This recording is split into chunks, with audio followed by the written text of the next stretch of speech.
కాంగ్రెస్ బీఆర్ఎస్లో ఆ 10 మంది జంపింగ్ ఎమ్మెల్యేల చుట్టే చర్చ జరుగుతోంది. మేయర్, మున్సిపల్ చైర్మన్ ఎన్నికల వేళ ఇటు జంపింగ్ ఎమ్మెల్యేలకు అటు కారు పార్టీకి కొత్త చిక్కొచ్చి పడిందట. పార్టీ మారిన ఆ 10 మంది ఎమ్మెల్యేలకు విప్ జారీ చేయాలా వద్దా అనే డైలమాలో ఉందట గులాబీ పార్టీ. మరోవైపు బీఆర్ఎస్ విప్ జారీ చేస్తే ఏం చేయాలనే దానిపై జంపింగ్ ఎమ్మెల్యేలు ఆలోచనలో పడ్డట్లు టాక్ నడుస్తోంది. ఇందుకు బీఆర్ఎస్ విప్ జారీ చేస్తుందా లేదా?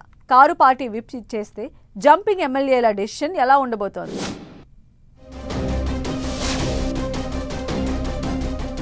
జంపింగ్ ఎమ్మెల్యేలకు విప్ జారీ చేద్దామా వద్దా?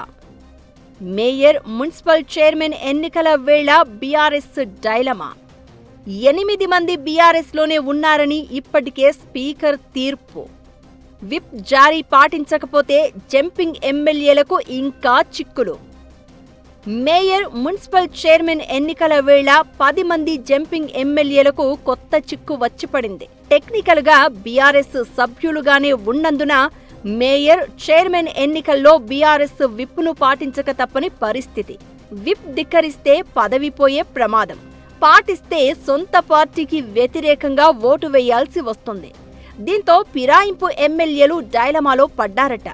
మున్సిపల్ చైర్మన్లు, మేయర్ల ఎంపికలో కీలకమైన ఎక్స్ అఫిషియో ఓటు ఇప్పుడు జంపింగ్ ఎమ్మెల్యేలకు హెడ్ఏక్ గా మారిందట.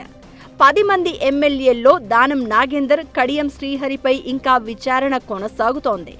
మిగతా 8 మంది ఎమ్మెల్యేలు బీఆర్ఎస్ సభ్యులుగానే కొనసాగుతున్నారని అసెంబ్లీ స్పీకర్ స్పష్టం చేశారు. దీంతో ఇప్పుడు బీఆర్ఎస్ విప్ జారీ చేస్తే వీరందరికీ ఇబ్బందులు తప్పవన్న టాక్ వినిపిస్తోంది.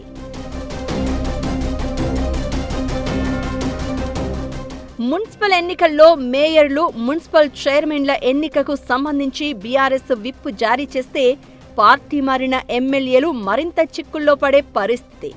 విప్ పాటిస్తే కాంగ్రెస్ అభ్యర్థులకు వ్యతిరేకంగా, బీఆర్ఎస్ అభ్యర్థులకు అనుకూలంగా ఓటు వేయాల్సి ఉంటుంది.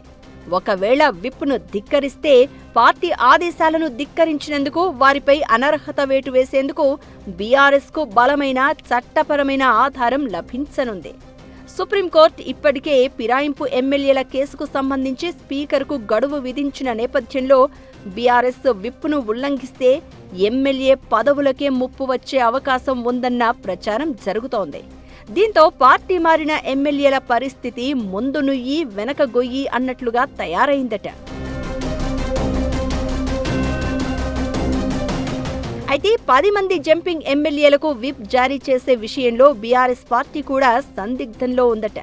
కారు గుర్తుపై గెలిచి కాంగ్రెస్ పార్టీలోకి వెళ్లిన ఎమ్మెల్యేలపై ఇప్పటికే న్యాయ పోరాటం చేస్తోంది బీఆర్ఎస్.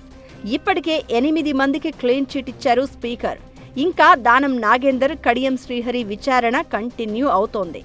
ఆ 10 మంది అధికార కాంగ్రెస్లో చేరిపోయారు అని ఆధారాలతో సహా స్పీకర్కు ఫిర్యాదు చేసి కోర్టుకు వెళ్లిన బీఆర్ఎస్ ఇప్పుడు విప్ జారీ చేస్తే వాళ్లంతా తమ పార్టీలోనే ఉన్నట్లు ఒప్పుకున్నట్లవుతుందని భావిస్తోందట.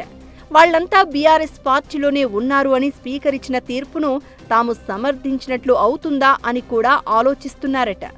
సుప్రీంకోర్టులో కేసు విచారణ పెండింగ్లో ఉంది కాబట్టి ఎమ్మెల్యేలకు విప్ జారీ చేస్తే ఎంతవరకు అడ్వాంటేజ్గా మారే అవకాశం ఉంది అన్న దానిపై ఆరా తీస్తోందట గులాబీ పార్టీ. మరోవైపు విప్ జారీ చేయకపోతే కొన్ని మున్సిపాలిటీలను దక్కించుకునే ఛాన్స్ కోల్పోతామని ఆందోళన చెందుతున్నారట. సేమ్ టైం విప్ ఇచ్చినా ఆ 10 మంది ఎమ్మెల్యేలు బీఆర్ఎస్ అభ్యర్థులకు ఓటు వేస్తారన్న గ్యారెంటీ కూడా లేదని లెక్కలు వేసుకుంటున్నారట.